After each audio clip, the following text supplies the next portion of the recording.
વાત કરીએ જેતપુરની. જેતપુરના ચાંદની ચોકમાં એક વ્યક્તિ ઉપર તલવાર વડે હુમલો કરવામાં આવ્યો. ચાંદની ચોકમાંથી તલવાર પણ મળી આવી હતી. સુનિલ કટારિયા નામના વ્યક્તિ ઉપર તલવાર વડે હુમલો કરતા મોઢાના ભાગે ગંભીર ઈજાઓ થઈ.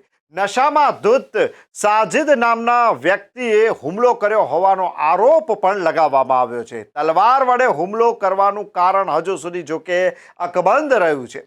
ખાનગી હોસ્પિટલ ખાતે ઈજાગ્રસ્ત યુવાનના વિસ્તારના લોકો ઉમટી પડ્યા હતા. ઈજાગ્રસ્ત યુવાનને ખાનગી હોસ્પિટલમાં સારવાર અર્થે ખસેડવામાં આવ્યો છે અને જેતપુર સિટી પોલીસે ફરિયાદની તજવીજ પણ હાથ ધરી છે. તો આવા અવારનવાર જે કહી શકાય કે કિસ્સાઓ સામે આવ્યા છે ગુજરાતમાં જે છે તે ક્રાઇમ જાણે વધતો જાય છે. અહીંયા આપણે જોઈ શકીએ છીએ કે તલવાર વડે જેતપુરમાં એક વ્યક્તિ પર હુમલો કરવામાં આવ્યો. જેણે હુમલો કર્યો તેનું નામ પણ ફરિયાદી આપેલ છે અને હાલ તો જેતપુરની પોલીસે આ ફરિયાદી વિરુદ્ધ ગુનો નોંધીને તેને શોધખોળ કરવાની તપાસ હાથ ધરી છે.